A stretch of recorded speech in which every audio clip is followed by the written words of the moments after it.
salajengipun penyerahan tokoh wayang Ki Semar Badranaya awit menika mangke badhe beber lampahan Semar bangun desa. Ki Yusuf Ansor kasuwun jengkar saking palegan simbolis tokoh wayang kasumangkaken.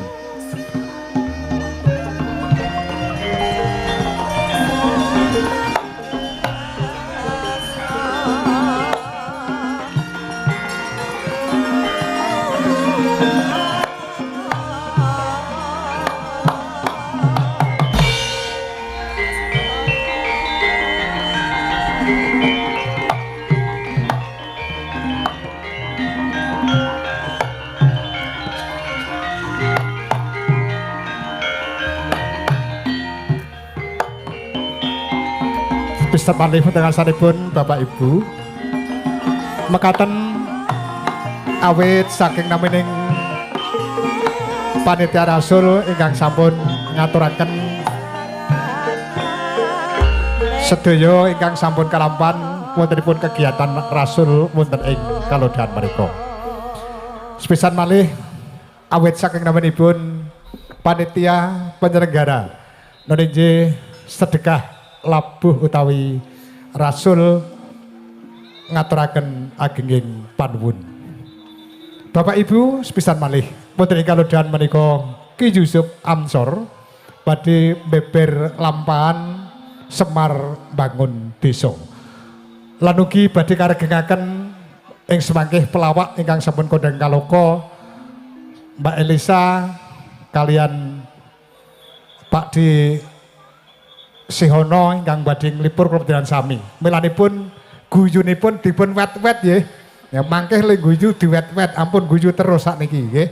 Mangkeh le guyu. Bapak Ibu mekaten kemawon salajengipun wedal sawetahipun mutakasanipun Kidul Yusuf Ansor sasana sumangga katur sumangga. Assalamualaikum warahmatullahi wabarakatuh. Nuwun.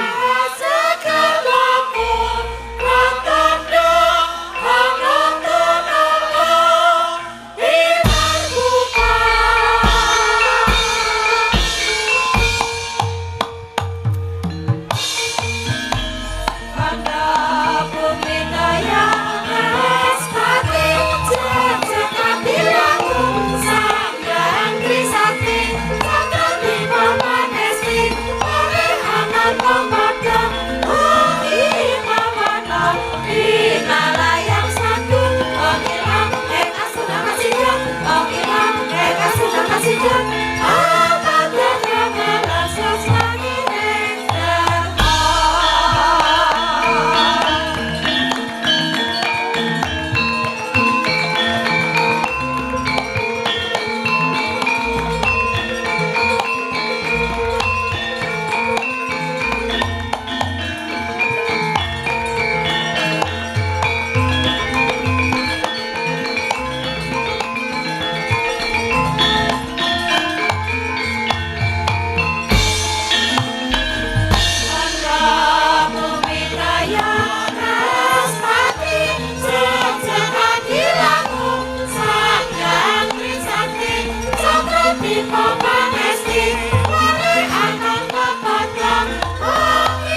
Bismillah.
Warisan amor penyerat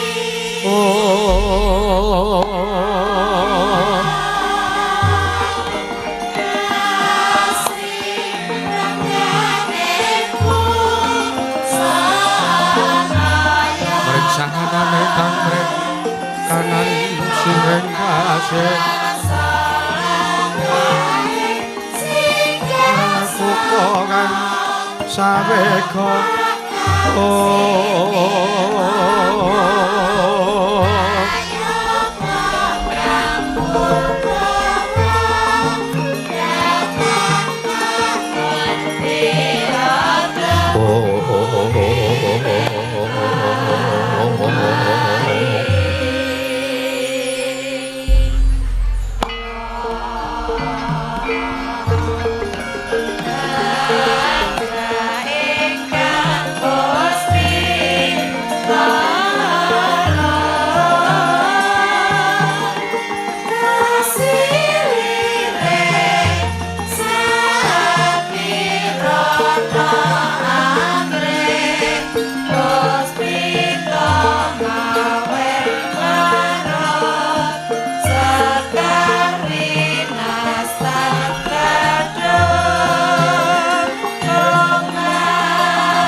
Mareka den prayekna semuriris seka balik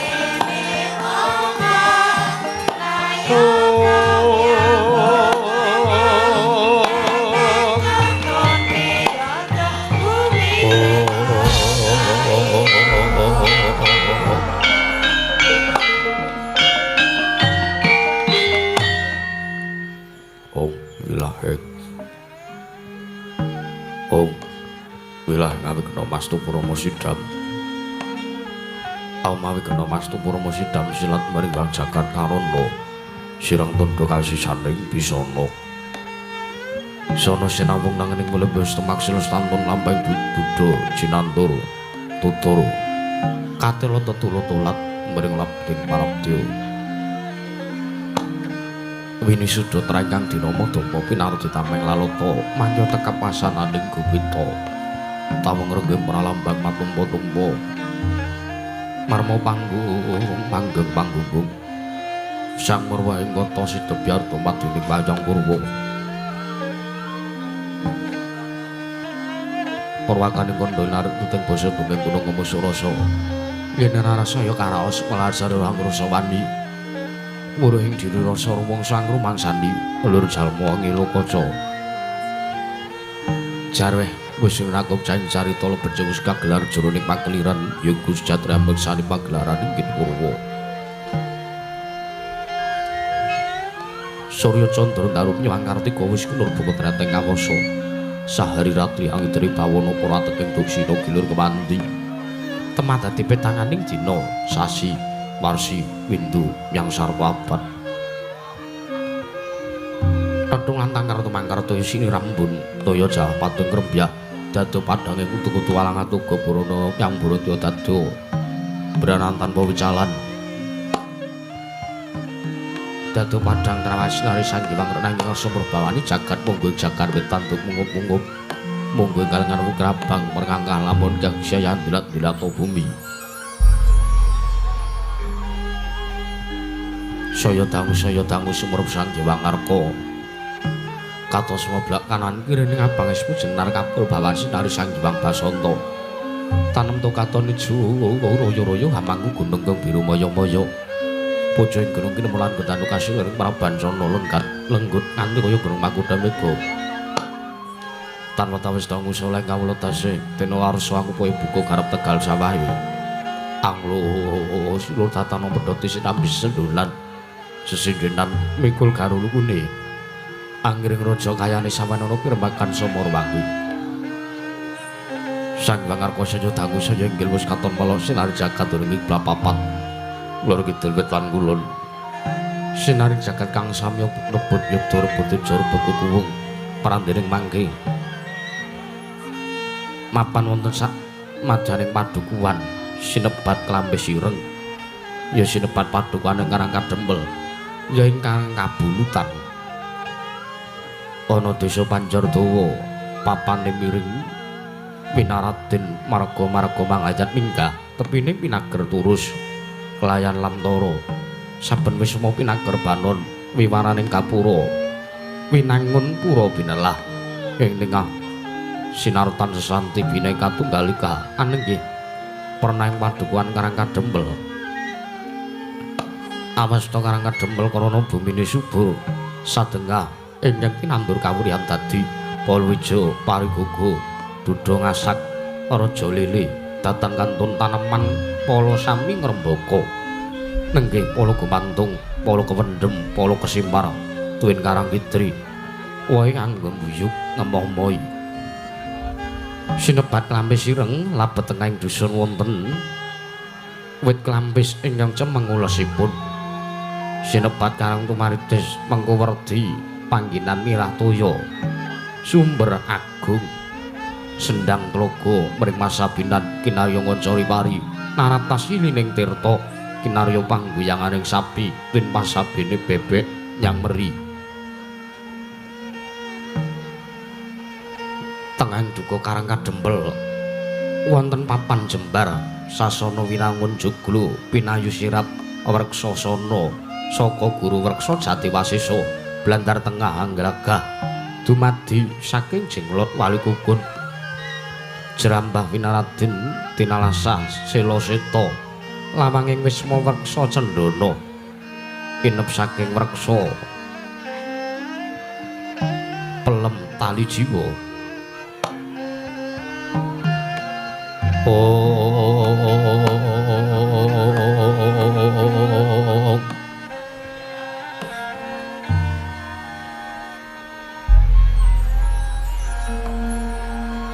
Taritisan kinantung lakari kinambaran Bathara Ismaya lagi anganglang bawana ginelar ginulung anut kapatlanira naratas prapteng pelataran sinebaran pasir samudra lenggono tawa ingkang lenggah wonten samataning lincak sewela nenggih saking Lurah Semar Badranaya ya Duda Manang Munung ya Bojogati ya Saronsari ya Sang Nayantaka ya Sang Ismaya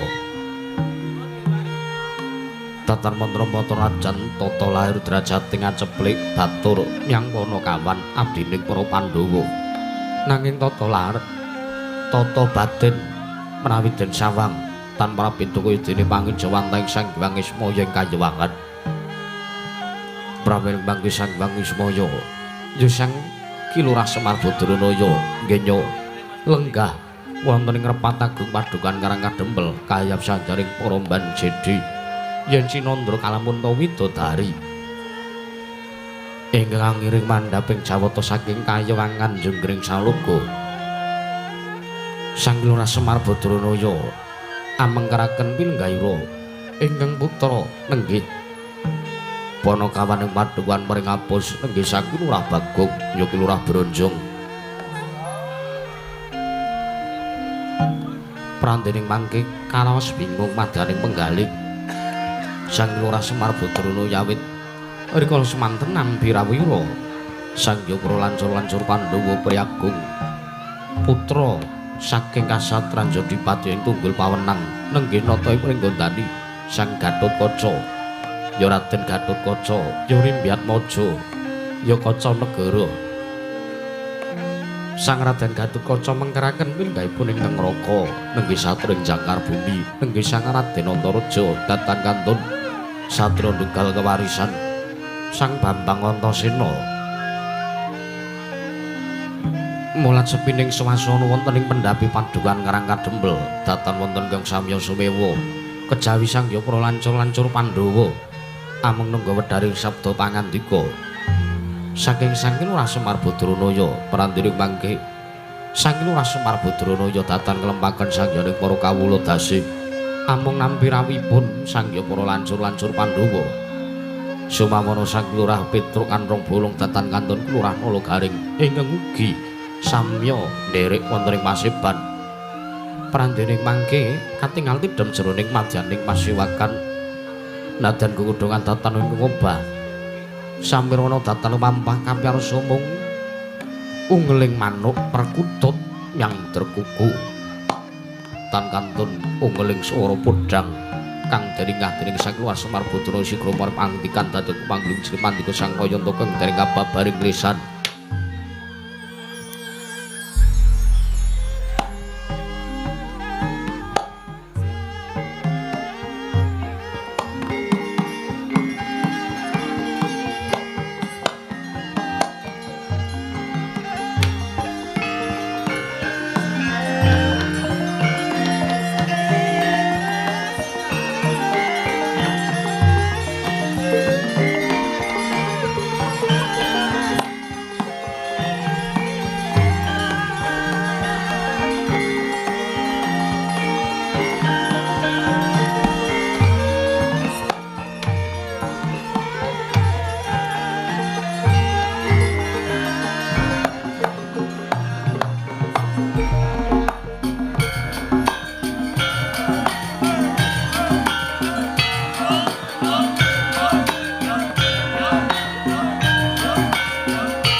sanyata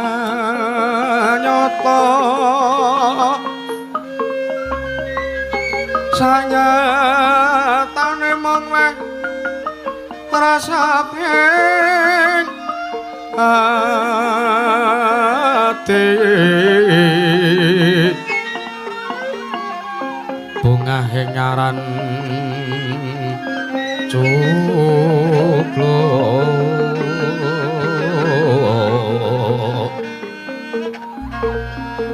sugeng tias kalamun denina nora kaya si punggung anggongku mrunggong mugungan sadina-dina ngremeke padaring urip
sinaranging marata go marga anggur nganggo go mrunggong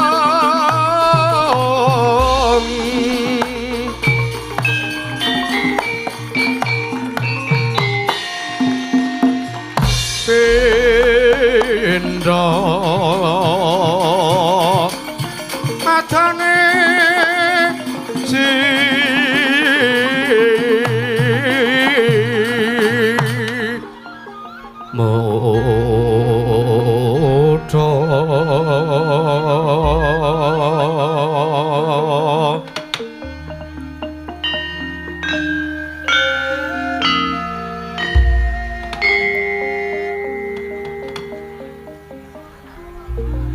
parandene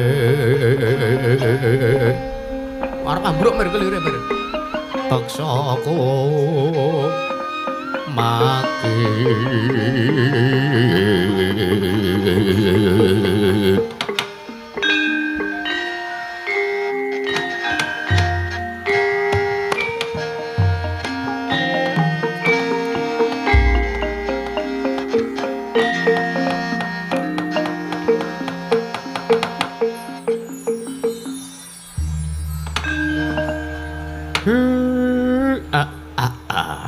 belgagak ugak sadulita mel rapati ndugamana Bagong apa Pak ning atase ming sak gubuke awake dhewe wae lah kok iki kedayoan kerawuhan para priyagung tak sawang sing rawuh mrene Ndara Gatotkaca karo para lancur-lancur Pandhawa le. Karep de panganan apa awake dhewe ra deduwen. Ha iya. Arep nyuguhi apa ya ming ora deduwen. Wis ya piye-piye wae ditampa kok, Pak. Ha iya. Ya arep kepiye wae ya berarti cen ndara-ndara lancur-lancur Pandhawa kuwi gatek karo awake dhewe arep awake dhewe iki ming Panakawan arep awake dhewe iki mung derajate ngaceplik. Iya. Ning iki mbuktekke ndara-ndara rawuh mrene iki do tresna karo pake. Bagekno, Mak. Ora ndek ora dinae wedang, ora dinae pacitan ya ora apa-apa. Ngibarate wong mara daya kuwi nek wis ikhlas lahir batine iki arep sak pirembakan karo pake. Ngibarate seger sing tanpa ngombe, wareg sing tanpa mangan. Iya. Iya. Tak bagekne rawuhe Ndara Gatotkaca. Heeh, kuwi kok ndak selak ndara duka. Kok ndak awake dhewe nampa dosa. Nuwun mangke Ndara. Sarawuhipun Ndara Gatotkaca wonten ing Karang Kadempel. Lah to, angine gedhe banget Kelire iki nganti kaya arep mutah-mutah kok kelire. Ndara Gatotkaca. Sarawuhipun Ndara Gatotkaca teng Karang Kabulutan kula ngaturaken pambagya raharja Ndara Rimbyatmaja. Antuk pamujine Siwana Yantaka. Slamet tekaku. Ora ana alangan suwiji apa. Nggonku prapta ning padukan Karang Kadempel. Ya mung ora liwat aku ngaturke sembah Gatotkaca Tampanana Yawa. Mengke riyen Ndara, mengke riyen. Kula kok kaget sampean ngaturke sembah karo Semar. Ampun ngowahi adat lho, Gus. Ngowahi adat lho piye? Adat saben kula sing ngaturke bekti kalih Bendara. Merga kula niki ming derajating Panakawan. Kula bature sampean, kula abdine panjenengan. Mosok Bendara kok ngaturke sembah karo abdine niku mboten pantes. Saru nek dipidhanget piyai kathah. Siwa Semar. Kula wonten dawuh. Yektine nggonku ngaturke basa kelawan Siwana Yantaka kuwi. Ora kok ateges aku nyembah kelawan derajatmu, aku ora nyembah kelawan pangkatmu. Nanging aku nyembah marang tata batinmu. Ya to pancen bener, Siwa Semar ya Siwana Yantaka kuwi ento disawang tata lair. Ki pancen derajate ngaceplik, derajate Panakawan. Mung batur loro saudon telu saurupan. Nanging yen to Gatotkaca nyawang Siwa Semar kanthi permana jati. Tan prabeda Siwa Semar kuwi kaya dene panggeja wantai Sang Hyang Wismaya. Mula sing tak sembah ora kok derajatmu, ora kok pangkatmu. Sartane apa to darunane dene Gatotkaca ora malang kerik, sartane aku tata krama ya senajan to ngoko aku ngaturke sembah ana ngersani Siwana Yantaka Tampanana Yawa. Jagat Dewa Bathara. Nek ngaten rak cetha nggih nuwun sewu Ndara, mboten kok ateges kula ngegungke kalih kalenggan kula menika babar pisan mboten wondene sampean pun iso prisa kaya ngoten niku. Kula malah seneng banget, kula seneng banget. Kula tambi kendela sami-sami mboten langkung kaprayogekna lenggahipun Ndara Gatotkaca teng Karang Kadempel Ndara. Siwa Semar kaya wis ora kurang prayogawa. Ndara Antarja wilujeng rawuhipun Ndara. Antuk berkah pamujine Siwana Yantaka wa Badranaya. Slamet tekane Antarja nggonku sowan ana ing Karang Kadempel yen ana ing Lampis Ireng ora ana alangan suwiji apa kepareng aku ngaturke sembahku Tampanana Yawa. Niki ya kok padha kalih adine. Kula tampi kendela sami-sami Ndara Antarja. Mboten langkung kaprayogekna anggenipun lenggah kaya ora kurang prayoga, kaya ora kurang kepenak praptane Antarja Siwana Yantaka. Ndara Antasena rawuh wonten ing padukuhan mriki kula ngaturaken pambagya raharja nggih Ndara Antasena antuk berkah pamujine kakekne apa kakekane? Kakekne Nayantaka slamet tekaku Di. Ora ana alangan suwiji apa. Ya mung Antasena ngaturke sembahku Tampanana Yawa. Konjo ana ngersane kakek Semaya, ya kakek Dudha Manang Munung, ya Bojogati, ya Saronsari. Kula tampi Ndara Antasena dawah sami-sami. Dipun sekecaken anggenipun lenggah. Kaya wis ora kurang sekeca sowan kuwa ana ngersane kakek Nina Yantaka. Tole kowe mbagekno. Nggih, Pak. Wajane aku riku he. Riku sebabe merga awake dhewe nampa tamu, nampa rawuh para ndara-ndara lancur Pandhawa ki awake dhewe ora ndek sugata apa-apa, ora ndek pasugatan apa-apa, ora ndek suguhan apa-apa, wedang ya ora gablek, panganan ya ming nyolong. Masa ya awake dhewe pantes wae mbok diaturi kondur wae kuwi. Ana daya kok malah ditundung kon lunga. Prayogane ya dibagekke. Mbok menawa ana wigati sing arep dingendikake karo aku. Nggih. Ndara Gatotkaca sarawuhipun Ndara Bimasiwi. Sarawuhipun Ndara Rimbyatmaja kula ngaturaken bekti kula kunjuk Ndara. Ponokawan Bagong tak tampa. Ora liwat pangestune Gatotkaca wae tampan ana Ponokawan. Nanging nggih sampun sanget anggen kawula pundi. Mboten langkung kaskecaken lenggahipun Ndara Gatotkaca. Yo, kaya wis ora kurang prayoga praptane Gatotkaca ana ing padukan Karangkadempel. Ponokawan Bagong. Ndara Antareja, Ndara Antasena bekti kula kunjuk Ndara. Pamujimu tak tampa sembahmu ora liwat pangestuku tampan ana Ponokawan. Pamujimu, Gong. Ora liwat pangestuku tampan ana ya, Gong. Nggih, Ndara kekalih sampun kepareng kula pundi karya jiman. Mugi dayanana kasantosanipun Ndara Gatotkaca. Mboten langkung kaprayogaken lenggahipun Ndara ketiga wonten padukuhan ing Karangkadempel nggih, Ndara. Ya, Ponokawan kowe wis ora kurang kepenak. Bagong kowe wis ora kurang kepenak. Wis ora kurang kepenak, Gong, praptakon ursane wong atuamu ya Siwa Semar. Nuwun sewu, Ndara, damel kaget. Rawuh wonten padukuhan Karangkadempel enten napa? Enten wigatos napa lah kok teka Janur Gunung Kadingaren? Mestine nek pancen Ndara-ndara lansur Pandhawa niku mbutuhke kalih Semar, mestine Semar sing ditimbali supados sowan wonten ing kesatriyan Pringgondani jangkar bumi menapa dening Randu Gumbala. Kok kalih nek umpama pancen rawuh Ndara-ndara lancur Pandhawa niku diutus kalih para Pandhawa terus wigatine napa?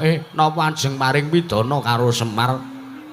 Napa ajeng duka kalih Nayantaka merga kula kurang nggone labuh labet tumrap negari Indraprastha. Ndara, kula aturi paring dawuh, Ndara.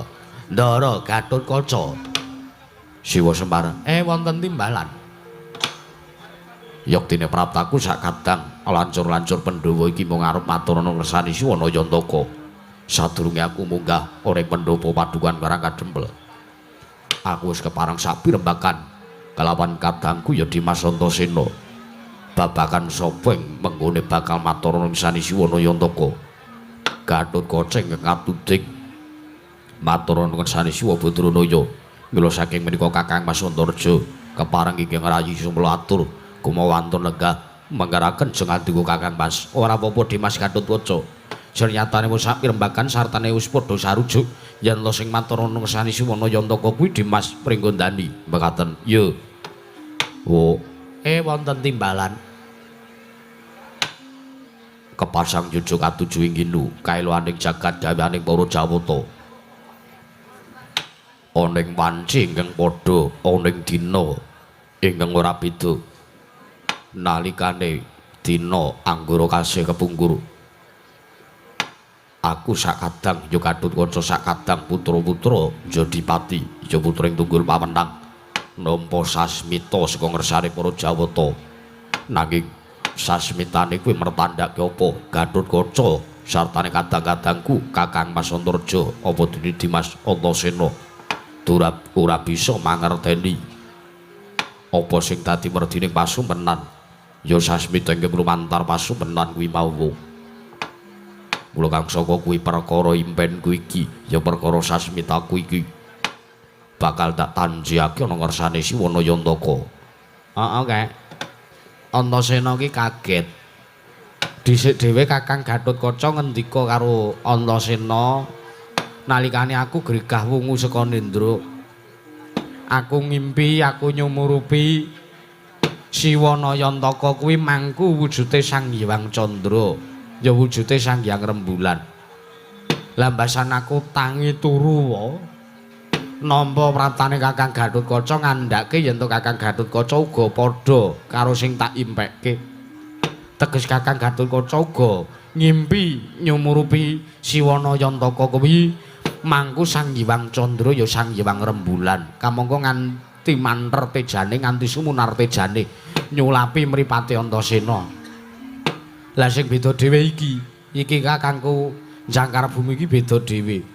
Ya pancen bener ngimpi nyumurupi Siwana Yantaka kuwi mangko wujude salah sawijining wujud nanging sing dipangku Siwana Yantaka miturut sasmitaning Kakang Antarja ora kok wujuding Sang Hyang Candra ki ora. Ning Siwana Yantaka mangku wong wedok miturut sing diimpekke karo Kakang Antarja. Mbuh wong wedok kuwi sapa, mbuh garwamu, mbuh simbok kanastren, mbuh sapa aku ora weruh, mbuh bayaranmu aku ya ora weruh kok. Mula kang saka kuwi perkara iki arep tak tanjihake ana ngersani Siwana Yantaka. Janjane Siwana Yantaka ki arep duwe gawe apa, sartane arep paring dawuh apa karo ngersane para Pandhawa. Kok nganti menehi pralampita sasmita sing kaya mangkono karo anak-anak Pandhawa wae. Siwana Yantaka Siang Pantara Ratri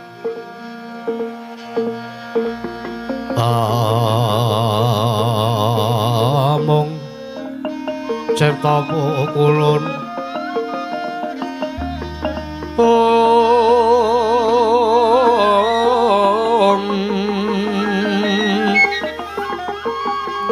tanana liyan kaeksi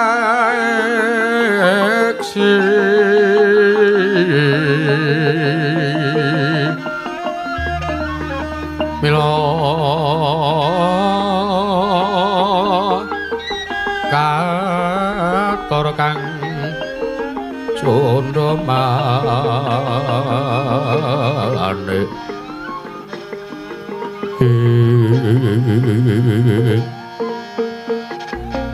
prasasa atragan ulun kang sumembah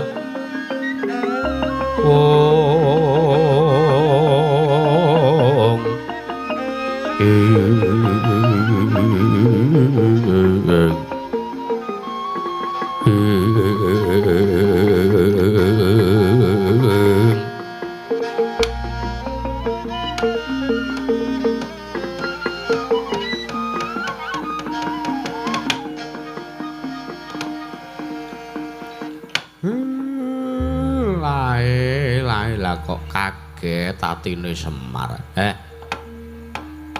Wong aku ki urung matur apa-apa, lah kok teko dadi ndara-ndara lancur Pandhawa wis padha priksa. Ndara-ndaraku wis padha uninga yen to Semar arep duwe gawe. Para Tatyaki paringa dawuh. Yen to munggo ature Siwana Yantaka yen to wancen Siwa Semar arep duwe gawe. Pengen duwe gawe apa? Gatotkaca sagu sabyantu. Ora tedheng aling-aling tedheng yen to pancen nggone Siwana Yantaka duwe gegayuhan mbutuhake prapiya. Bondo praja pringgondani tawunen Gatotkaca ora bakal mikir ringa-ringa. Aku ora bakal suwela. Yen to kudu ngaturake bebono ya brana picis ana kersane Siwana Yantaka. Gegayuhanmu apa wae? Paringa dawuh.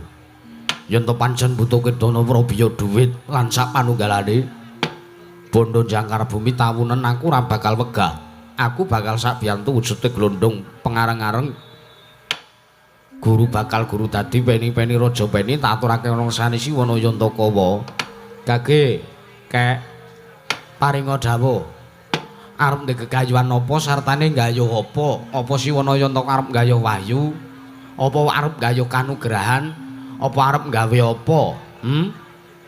Apa arep mbangun meneh? Rumahsaku kok sugih timen Semar iki. Bola-bali mbangun, bola-bali mbangun, mbangune iki ya ming sewengi gumunku. Kaya ora ana crita liyane wae. Mbungan bangun, mbungan bangun. Mengke riyen Ndara Antasena. Leh kula ajeng bangun niki ora kok bangun tata lair niku mboten. Ndara Gatotkaca Ndara Antareja mengke riyin. Nek kula arep gawe dalan, nek kula arep mbangun papan sing jembar, sing elok, sing megah, sing endah. Niku mesti kula pun nyuwun wonten ngarsane Gusti ben kula diparingi dana prabiya, ben kula diparingi kekiyatan, kula iso mujudake papan sing magrong-magrong. Yo. Nanging gandeng senes niku sing kula angkah, gandeng senes niku sing kula gayuh, senes menika ingkang kula jangkah. Pramali, pramila. Kula ora arep njaluk dana prabiya napa-napa kalih para bendara. Merga sing ajeng kepengin kula bangun, sing kepengin kula gayuh niku ming kawulane miturute para kawula. Sing ajeng kula bangun niku ming batine para warga masyarakat. Sing ajeng kula dandani niku ming pakartine para kawula, ming morale para warga ing Karangkadempel. Merga nuwun sewu. Mun 2 taun niki Karangkadempel kok gagal panen, Ndara. Kula bingung. Ampa sangka nggone para kawula ingkang padha ora nindakake manembah. Kula kinten Semar niku ya bendina iki ora kurang-kurang dawuh kaliyan para kawula. Padha manembah miturut kapitayanmu dhewe-dhewe, miturut kapercayanmu dhewe-dhewe, keyakinanmu dhewe-dhewe, agamamu dhewe-dhewe. Kula ora meksa kon duwe kawula teng Karangkadempel ben nganut kapercayan siji niku kula mboten meksa. Wong niku kapercayane dhewe-dhewe gumantung kalih atine dhewe-dhewe. Kula kinten ya wis ora kurang-kurang. Kawula Karangkadempel nggone padha manembah ana ngersaning Gusti niku pun mboten kurang-kurang. Ning kok ya Gusti menehi pacoban. 2 taun lawase niki padukuhan Karangkadempel gagal panen, Ndara. Sik kae. Ndara Antasena pripun? Nek sampean ngendika kok Gusti menehi pacoban ana Karangkadempel kuwi luput. Luput kula pripun, Ndara? Luput. Kuwi dosa gedhe. Merga nuwun sewu, padha karone kakekne Semar kuwi ngembe karo panguwasaning Gusti kang Arya Loka. Kudune diwenehi pancoban, kudune iki sampean ngucapke syukur ana ngersaning Gusti. Karangkadempel isih dinehi pancoban, Karangkadempel isih dinehi sengsara, teges Gusti iki isih tresna isih gatekake kalaman kawula ana ing Karangkadempel. Beda karo yen to Karangkadempel iki anane ayem-ayem tata titi tentrem, ora ana alangan suwiji apa. Ning kanane para kawula padha ora manembah ana ngersaning Gusti, ning kawulamu padha ropian-ropian, padha seneng-seneng, padha ndurusi marang mobal-babal ing kanepson, lali karo sing nitake, lali karo Gustine. Lah kuwi malah sing bebayani. Nggih. Kala mangsane wong-wong sing ora padha nindakake ibadah, padha mulya uripe kuwi ora kok teges berkahi karo uripe kuwi ora. Ning pancen mulya-mulyane uripe wong sing ora ngibadah kuwi pancen diuja uripe karo ngersaning Gusti Arya Loka. Wong sing ora nindakake ibadah kuwi diuja uripe, dinae apa-apa, dinae kecukupan bondo donya, derajat pangkat panguwasa kabeh diwenehke. Ning janjane dheweke ora sadar, dheweke ora mangerteni, dheweke ora emut yen to sejatine Gusti kaya ngono kuwi ngelingke karo dheweke supayane dheweke kon manembah. Mula diwenehi bono picis bondo donya sing tumpuk matumpa-tumpa supayane dhewe ngucap syukur lantaran ngibadah manembah ngersaning Gusti Arya Loka. Kuwi wis ana contone. Contone Pakde-pakdeku Kurawa kae. Kae iki selawase urip ora tau kok sing jeneng negara Ngastina Ketaman Pegebluk ki ora tau. Ning Kurawane kuwi lho gumunku. Gumunku Kurawane tumindake iki maksiat tok, tumindake bendinane ming dem-deman. Sing padha duwe dhuwit ming padha royal. Bendinane ora ana liyane sing ditindakake kejaba mung tumindak sing ora prayoga, watak angkara budi candala. Ning gumunku kok negara Ngastina ora tau sing jenenge gagal panen, ora tau kok sing jenenge tekan mangsa ketiga ki ora tau. Bendinane dinehi banyu, bendinane dinehi awak sing sehat, rezeki sing lancar. Kuwi yektine ora kok pancen saka Gusti kuwi ora. Ning kuwi iki pancen Gusti iki nguja karo kawula negara Ngastina karo para sata Kurawa supayane eling. Diuja, kok nek wis ana ing puncak kesenengane para sata Kurawa, Kurawa dipateni modar dina Ayab. Ayab niku Ayab. Ayab ki Kurawa mati kabeh langsung bleng ngono. Asap ndara kok Ayab. Lah ya cara Jawane Ayab. Ngono wae. Wis ora sakokean merceka bakune penonton mudeng kabeh. Nggih. Nggih Ndara, manut Ndara. Ndara Antasena ki pancen Ndara kula koclok banget ning pinter. Iya. Awake cilik sirahe gedhi. Awake klambine ming ukurane es kok. Ikete ukurane sewidak. Nek mboten Ndara Antasena mboten. Nganti kaya goteng e. Ha iya, Kang. Nggih. Kuwi Pak, kleru nek sampean ngendika nek Gusti kena ngapa kok meneh pacoban. Nuwun sewu. Matur nuwun Ndara. Cen kula sengaja kula matur, cen sengaja kula ngresula, sengaja kula sambat sebut teng ngarepe sampeyan. Ben sampeyan niku uga ngerti, teges nuwun sewu mboten kateges kula menika ngungkuli lho. Kula wau niku ngetes kali lancur-lancur Pandhawa kira-kira wis iso mangerteni marang sangkan paraning urip, marang sangkan paraning dumadi napa dereng. Wo lah trembelane nek ngono. Padha karo iki mau kuwi ming dites to iki mau. Lah nggih kula niku ming ngetes kali sampeyan. Wong sing baku pirembakan kula ngeten Ndara. Sampeyan mboten sak ketayalan menehi Prabiya napa-napa kali Semar. Wong niki kula kinten kula iso nglampahi dhewe, kula iso nindakke dhewe, kula iso nglakoni dhewe. Nek mung perkara gagal panen, nuwun sewu mboten kateges kula ngegungke Semar niki dewa. Kula tak dawuh kalian Mbok Sri, ya Sri Sedana karo Betari Sri ben mapan ing Pedukuhan Karangkadempel supayane kanan sing gagal panen kaya ngene iki ben iso dadi joro-yoro tetandurane. Mbok kapan rampunge kula dhewe mboten ngerti Ndara. Parikat lampahing rata tan Mantara. Prapteng rata arga sukuning rata heram. Heram kang tumingal dendeng saengga praja.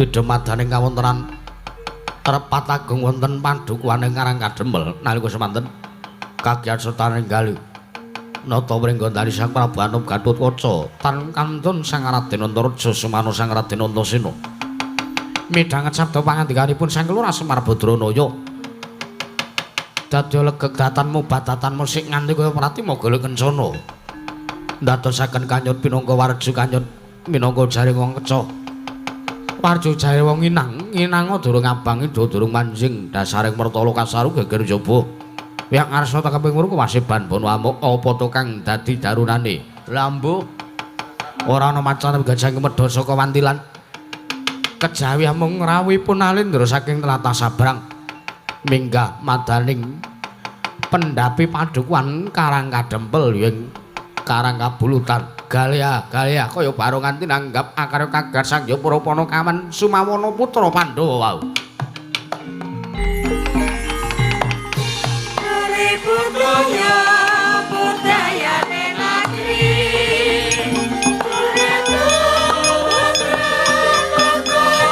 sajroning negara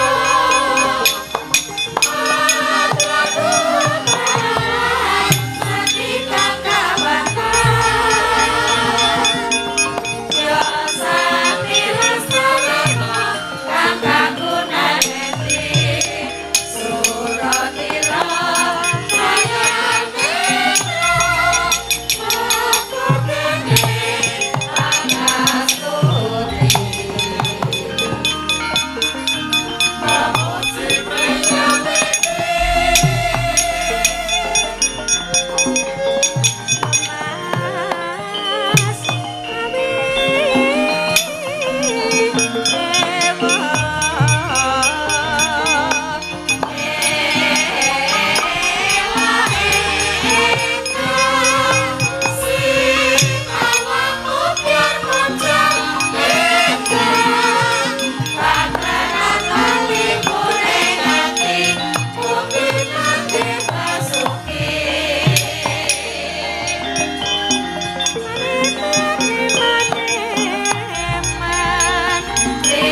Lanun.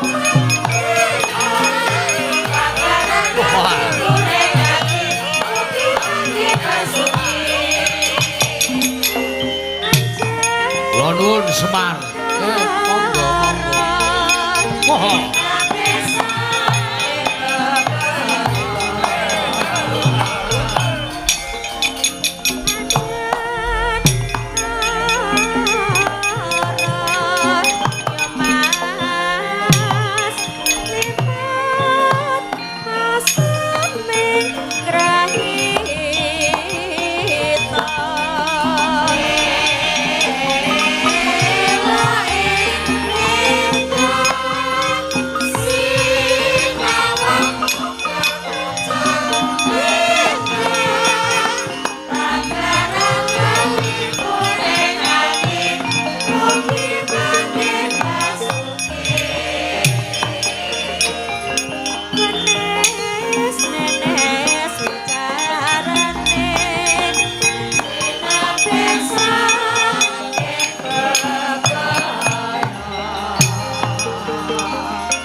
Alon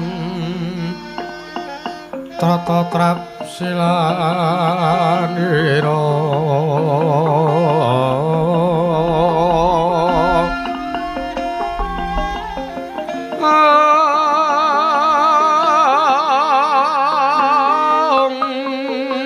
sindane mangan wae ngajamaken astanira kalih astanira kalih pisan yen ngandika magawe pranta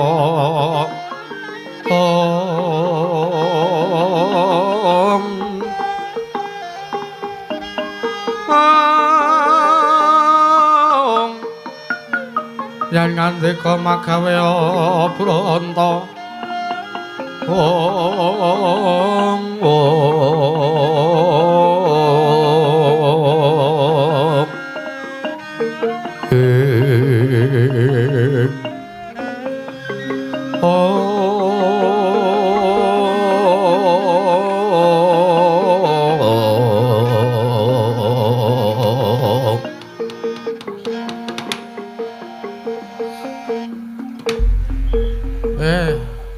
urung rampung leh ku matur ana ngersane para lansur-lansur Pandhawa. Bagong, apa, Pak? Iki kok eneng rawuhe Nalindra nek tak sawang saka busanane iki wong kota, Bagong.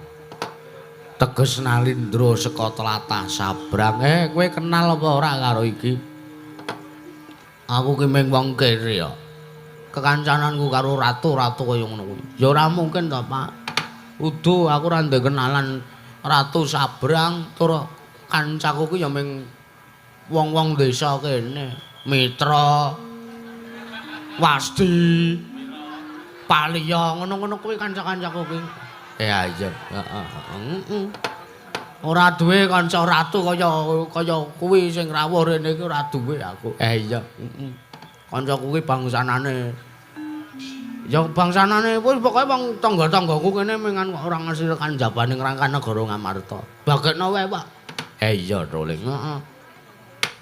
Nek ratu kuwi le prapta mrene arep gawe tentrem ya alhamdulillah. Teges Bapak kudu ngaturke panuwun. Ning nek anane ratu kuwi prapta mrene iki meng arep mbebutek banyu bening kanan karang kadempel minggir, Pak. Tak sikepe ratune. Wis dadi aturmu engko nek nganti kowe ndledek karo apa sing wis tak omongke. Lho ming kari pasrahke ndara-ndara lancur pendhor rampung. Jare sagu arep bantu karo gegayane bapak. Iya. Heeh. Ngono wae wis gampang. Perkara ngono kuwi sing penting tembunge, Pak. Iya. Heeh. Bageke ratune.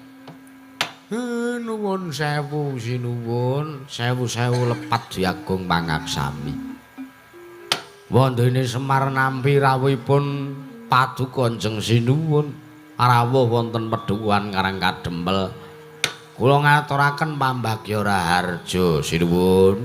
Lajeng jejuluk paduka sinten Nalindra saking pundi kepareng kula paring dawuh.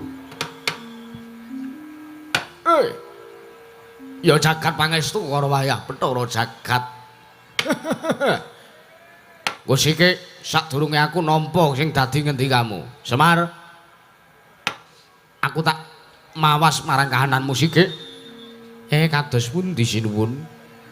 Kowe iki jarene piyai kondang, kowe iki jarene wong sing ditresnani karo para priagung-priagung Nalindra iki padha njaluk supayane kowe sing ngemong ratu-ratu ana ing tanah Jawa kuwi supayane kowe sing ngetutke. Lah kok kananmu Semar? Seprana-seprene ngetutke Nalindra.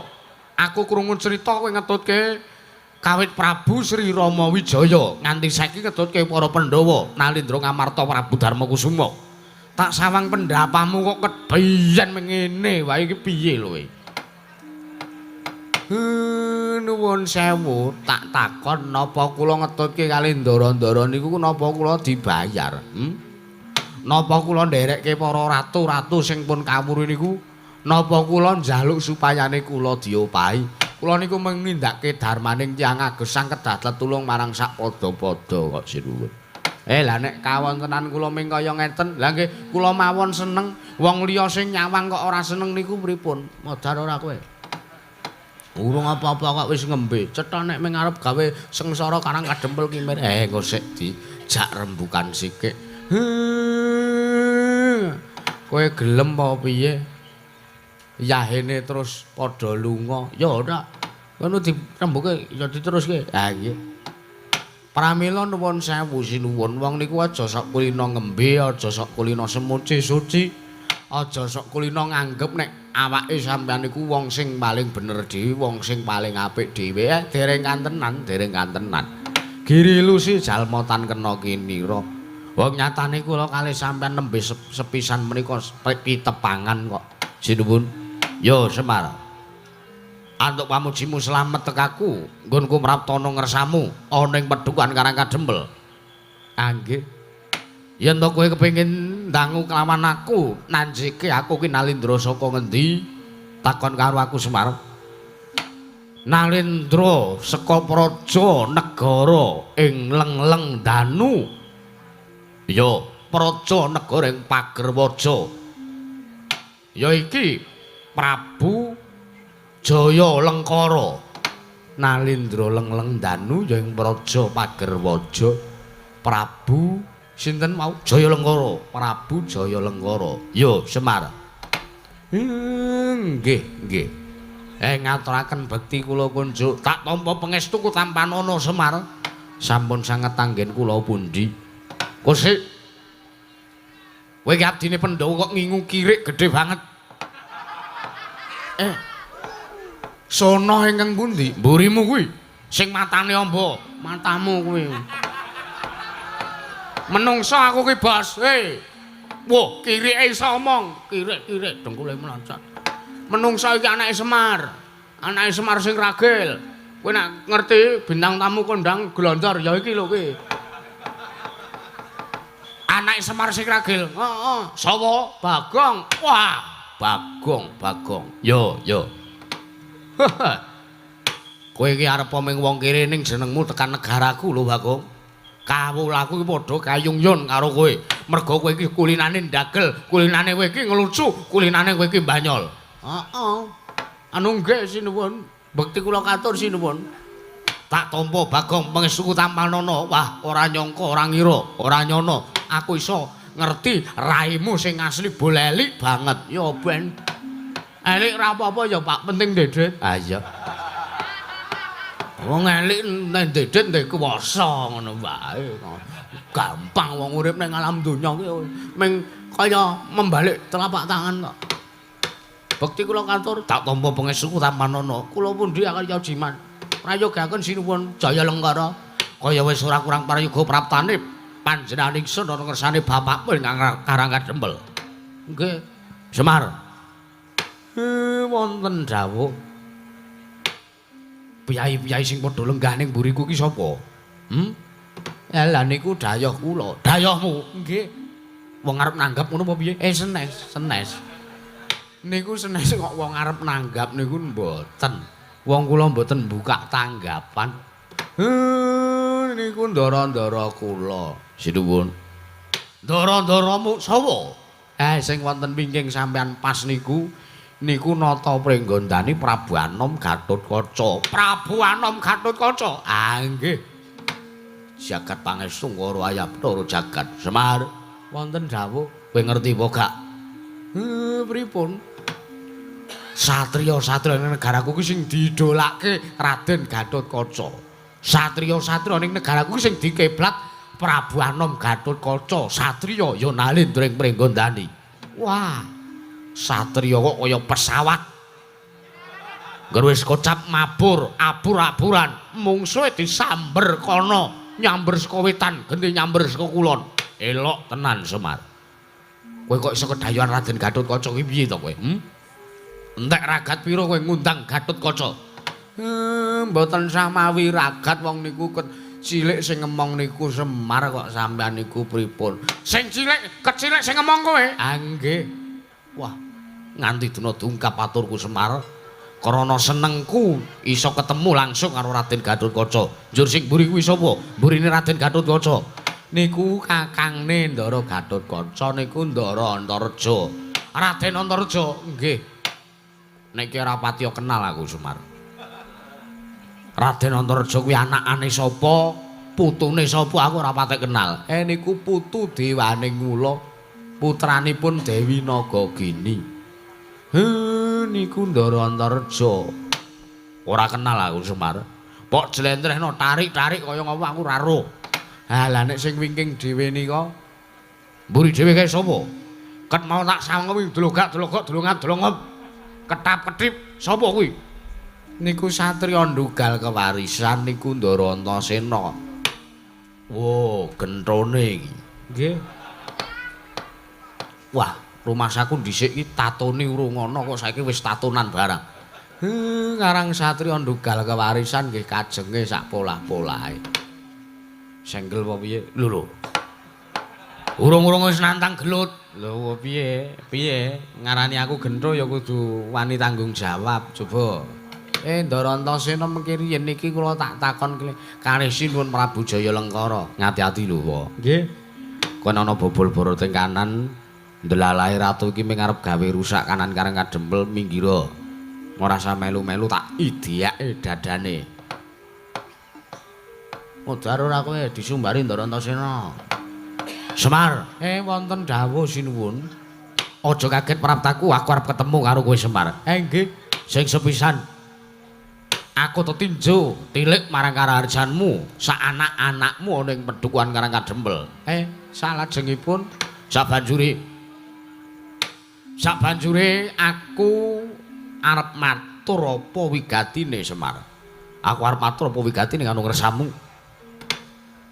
Aku arep njaluk senjata pitulung Semar. Blaka Suta aku tak njaluk senjata pitulung karo kowe. Gandeng kondange akeh nyebutake Semar kuwi pusaka sing bisa kandha, jimat sing bisa ngucap. Semar kuwi nadanta drajating Panakawan nanging angit jawanaing Sang Hyang Ismaya. Mula kangsa kuwi aku tak njaluk senjata pitulung karo kowe. Tulung ana negaraku ing Pagerwaja, ya negara ing Leleng Danu Semar. Lah negarane sampean negari Pagerwaja, ya negari ing Leleng Danu kenging napa? Ngerti ya Semar? Wah, bingung rasane ngatiku, kaya-kaya wis pepes bayu kang tapis, ora duweni pangarep-arep apa-apa meneh. Ya merga saka negaraku ing Pagerwaja ing Ketaman Pagebluk mongko suwene wis 3 warsa. Ya 3 tahun. Bayangno Semar, bayangno pikiran. Negaraku ki mangsa ketiga suwene 3 sasi wae kawulane padha melet-melet merga larang sandang, larang pangan. 3 tahun lho Semar, bayangno. 3 tahun Ketaman Pagebluk. Mula nganti wujudanku dadi kuru kaya mangkene merga nggonku bingung menggalih kanane kawula ning Praja Negara ing Pagerwaja. Semar. Gandeng kowe iki titah sing diibaratke pusaka isa kandha jimat isa ngucap tak jaluk paringa dawuh karo aku Semar. Kepiye syarat seranane nggonku bakal maloyake Praja Negara ing Pagerwaja. Apa kowe kudu sowan ning negaraku, apa kowe mapan ning negaraku sawetara? Apa pancen kowe kudu ngemong karo Nalendra ing Pagerwaja ya Prabu Jaya Lengkara Semar. Paringa dawuh karo aku Semar. Nuwun sewu sinuwun. Kula kok kaget banget sareng midhanget pangandikanipun sinuwun Prabu Jaya Lengkara. Mendah. Ketaman Pagebluk nganti 3 tahun niku coba kula mbayangke nek niku kedadosan teng Karangkadempel. Ketaman Pagebluk 3 tahun niku pun dontek kawula pun modar kabeh. Lah ning niku nganti 3 tahun kok ya isih urip niku kula bingung Kula malah gumun kalih kanan praja negarane sampeyan sinuwun. Kake paringa dawuh, kepiye nggonku bakal mayuake praja negara ing Pagerwaja Semar. Ha nggih. Nuwun sewu lho sinuwun. Sak mangertos kula negara sing rusak utawa negara sing ayem niku padha mawon. Merga tok sumbering perkara arep negara niku tentrem, arep negara niku regejekan, arep negara niku Taman Pagebluk, arep negara niku ayem. Mbok arep negara niku kanane kawulane morat-marit padha ora duweni manembah ana ngarsaning Gusti niku janjane kuncine namung setunggal. Kuncine mung siji. Nggih. Matur. Kuncine apa? Kunci L apa kunci Inggris? Ndagel. Aja ngono to mreng nek dimatak-matake lho kowe. Senes kok kunci otomotif niku senes sinipun. Kuncine ming setunggal, ratune utawa pengarepe utawa nalendrane. Cobi umpamane ngeten kemawon, wong sing padha pacak baris. Padha pacak baris renteng-renteng reruntungan sing mburi-mburi nika memburi mesti sing dinut sing arep dhewe. Nggih to? Ya. Sing dinut sing arep dhewe, nek sing arep dhewe menggok, sing mburi ya melu menggok. Nek sing arep dhewe ora menggok, sing mburi ya ora melu menggok, tetep lempeng nggone lumampah. Niku wong pacak baris. Lah, wonten salah sakwijining negari niku mengumpamane kaya wong dene sing padha pacak baris niku. Nek sing ngarep ya pengarepe niku tumindake sae, mesti memburi mengisore melu sae tumindake pakardine. Ning nek sing ngarep niku pun ting jelarit ora karu-karuan kayata dene wong pacak baris sing arep dhewe sing dinut kamangka ning sing arep dhewe malah kluyuran peplayon. Lah niku sing arep ngetutke nggih bingung, ngetutke kok ngetutke wong peplayon. Lah mbok meneng kemawon, mendel kemawon, lingguh kemawon malah kepenak. Dadi sampean madeg Nalendra teng Pagerwaja niku mung kuncine ming wonten sampeyan. Nek sampean iso ngayomi, iso semulur ngayomi kawula sampeyan, sampean iso mimpin Praja Negara Pagerwaja kanthi temata lahir lan batin, kawulane sampean mesti ya bakal tentrem. Kawulane sampean adoh saka regejekan, adoh saka rubeda durga mendhak kala sirna, anane momat sinamatan daya dinayan. Yen pinuji temah mawujud manunggaling cipta rasa karsa sak temah babar karya. Niku sing kudu sampeyan ngonceki. Niku banjur syarat seranane walyaning praja negaraku kepiye? Aku ngrungokke wejanganmu kok neng ati macul Semar. Semar, wonten dawuh. Nek kira-kira kowe ngemong kawula ning praja negaraku wae piye? Nek kira-kira kowe ngemong kawulaku, kowe ngemong karo aku, kowe dadi pamonge Prabu Jayalengkara piye? Nuwun sewu ayan kula kathah sinuwun. Ayanmu akeh piye? Ayanmu akeh tegese piye? Kowe iki ming kamula cilik, ming derajate ngaceplik wong loro saudon telu saurupan, kok kewajibanmu akeh iki kewajiban sing piye? Kewajiban sing kaya ngopo aku tak krungu. Ha niki para rawuh niki dayoh-dayoh kula niki niku mbutuhke tamba. Ndara Gatotkaca niku lara. Lara jiwa niku. Lara kok lara jiwa kuwi kok ya enek wong tuwa kok ya ana. Ndara Antarja niku mbutuhke tamba saking Semar. Niku lara boyok. Ndara Antarja niku pemuda jompo niku. Ah Ndara Antasena niku mbutuhke obat. Obat apa? Obat abit. Ampun kula elikke nek dolan niku ampun teng Parangkusuma nggih kaya ngoten niku entuk-entukan. Ora mbabar wirang lho kowe. Antil ning kene lho. Nuwun sewu niki nyata sinuwun. Pramila nek sampeyan ajeng boyong kalih Semar paripaksa nuwun sewu. Mboten saged kula pinanggani merga gawean kula tesih kathah sinuwun. Sinuwun Prabu Jayalengkara. Jaja montap lir kinentap. Duka yayah sinipe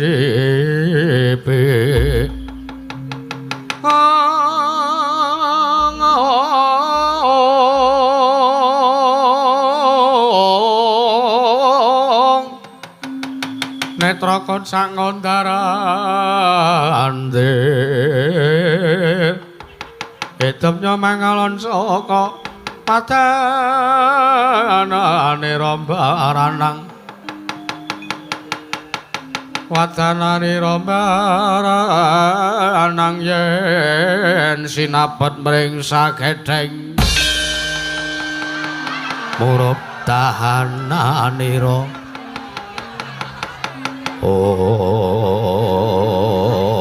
panus maring jajalanat sukertaning bawana iblis lanat Semar kula wonten dawuh wah Semar kowe kok ora ngerti karo pitulungan kowe ora ngerti karo wong sing butuhke karo kowe Semar.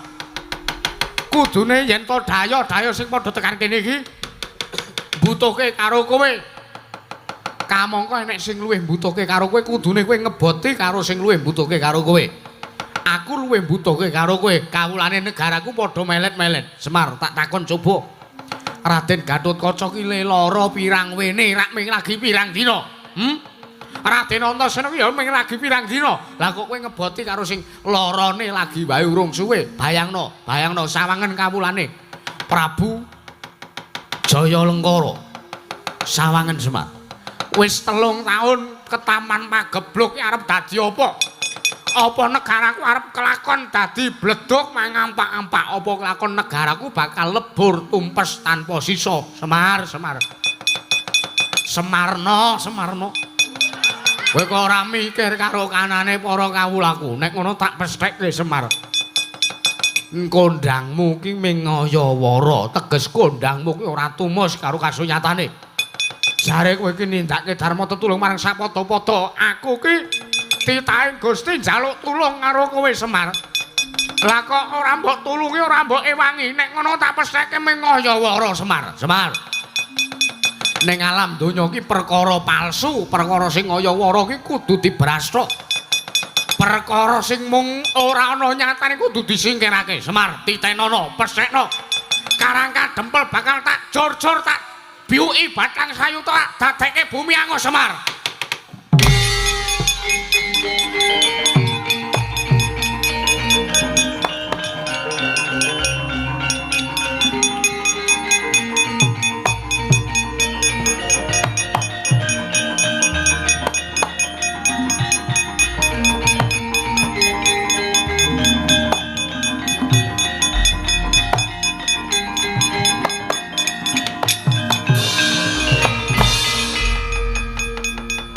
tak rungokke ket mau lagi wae teko kok unine wis atos. Nek ora tak waneni ora bakal iso tentrem kanan karang kadempel. Ponokawan Bagong maju sajak ora trima wae. Coba bayangno. Eneng dayoh teko mongko dayoh iki Priagung. Priagung sing pancen mbok pundi-pundi, Priagung sing pancen mbok sugata kanthi pasugatan sing prayoga kanthi pasugatan sing becik. Ning kono kuwi Priagung sing rawuh ning negaramu, tok pundi-pundi tok ajeni, tok hormati, tok sembah-sembah. Ning wong sing tok sembah-sembah ki ora ngerti karo olehmu nyembah, ora ngerti karo olehmu kowe nyugata prayoga ning sing rawuh ning negaramu, malah ngelek-elek negaramu. Bayangno, Mas. Bayangno, kowe ndek pikiran apa ora? Kowe ndek bayangan apa ora?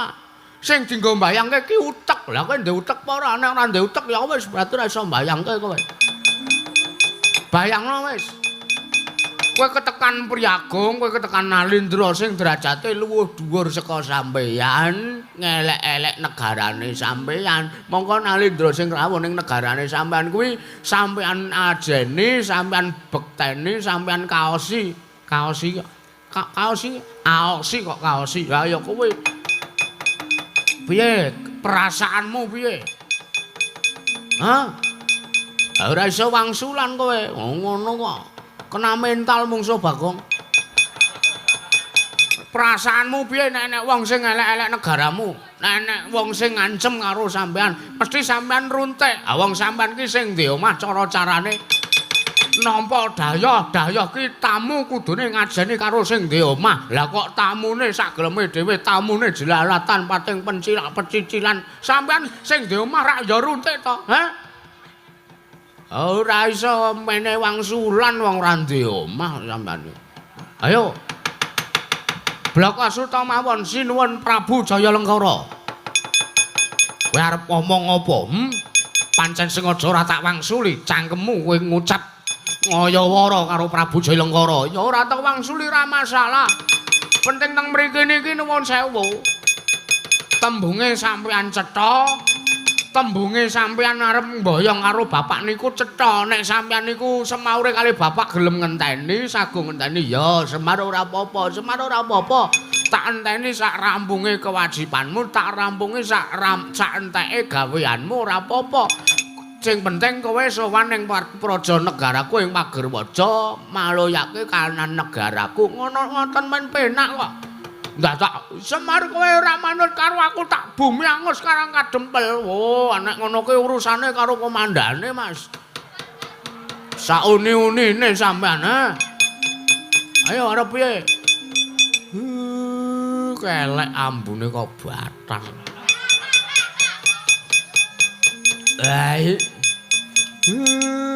Ora kuat tak minger wae Bagong wis kono terusno rembuke. Ayo. Aku ora wedi nek mungsuh dapuramu. Ming derajate ngaceplik ora ndone kadegayan. Sing ngomong sapa? Ha? Sing ngomong sapa nek Bagong ora ndek kadegayan? Sing ngomong sapa nek Bagong ra ndek kadegdayan? Menungso ora tatanan. Bagong, piye Mas? Cetha wis dadi palange Prabu Jayalengkara, nggon arep mboyong karo bapakmu. Lho, aku ki anake. Aku ki ndek wewenang e.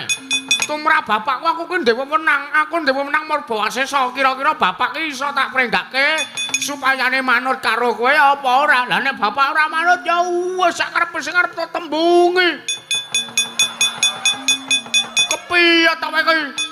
Mertamu kok ora ngerti subasita, mertamu ora ngerti tata krama. Ngene ya Mas, ning tanah Jawa ki beda karo ning tanah seberang. Ning tanah Jawa ki beda karo kanane negaramu. Ning tanah Jawa ki hukume wong nyilih disili, nek tembung nyilih ora disili, ya wis aja meksa paripaksa kowe golek silian liyane. Nek kowe takon ora disauri ning tanah Jawa ya wis aja bolak-bali takon. Mundak mengko ndadake perkara sing ora prayoga. Iki ning tanah Jawa aja to padake ning kutha, Mas. Melek matamu kowe. Ndek mripat ora digunakake, bedakno kanan negaramu karo kanan negarane wong. Nek kaya ngono kuwi lara atiku. Anggepe mertamu ora ndek subasita mertamu ora ndek anu nyon sewu Ndara Gatotkaca peningale dijaga niki dereng rampung laseme dereng muni mati dening aku. Wah! Lho piye kae?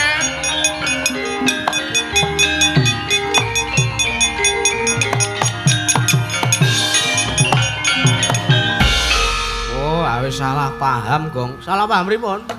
Aku rak ngelekke Kakang Gatotkaca kon melek to mripate. Heeh. Kula elekke ampun turu wong dereng limbukan. Ha iya.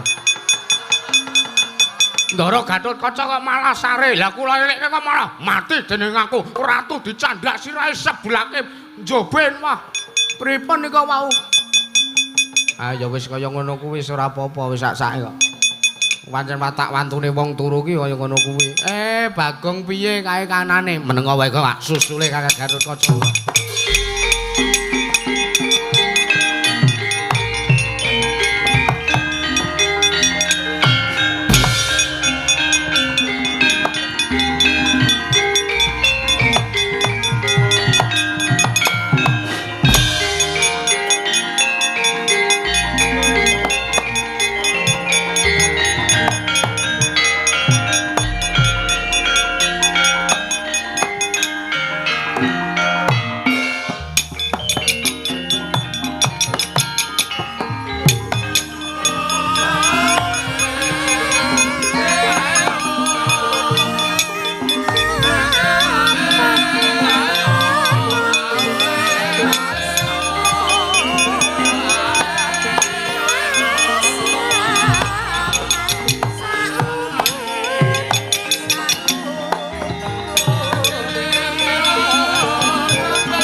kriwikan dadi grujukan gegoyon dadi tangisan kanane.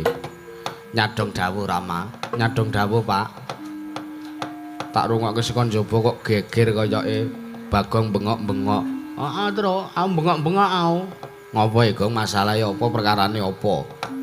Ora kedayoan ratu sugih ali-aline kiwa tengen dinggone kabeh drijine. Ning tata kramane ra gablek. Ora gablek apa? Ora duwe. Bapak kok dionekke. Kaya janji rat gelem tak boyongne negaraku aja takon dosa karang kademplak bumi angus padakan kene iki sing bocah putra daerah Karang Kadempel ngerti bumi Wutageti arep dirusuhi kok ming meneng wae ya gak iso piye kon iku.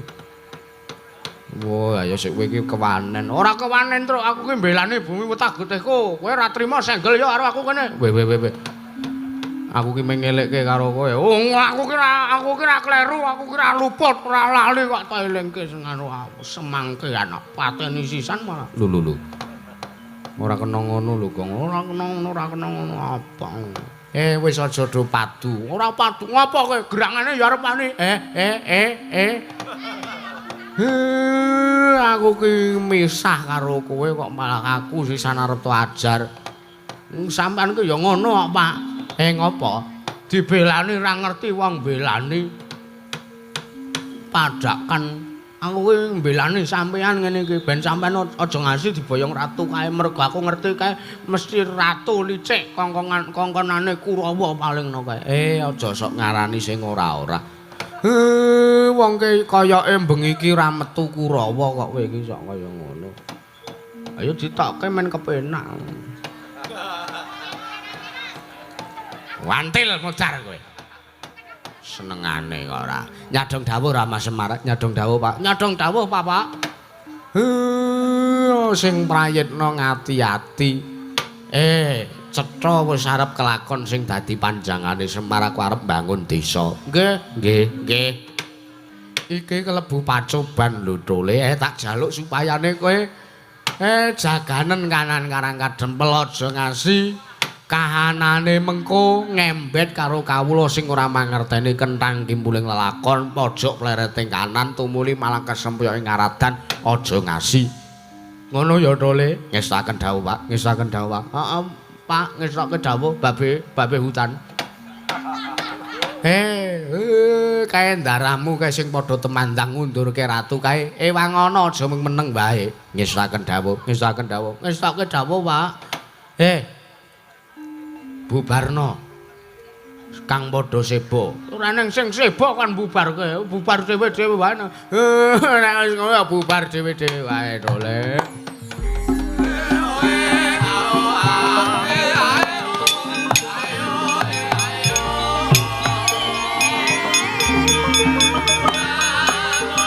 Sindane do kemulai.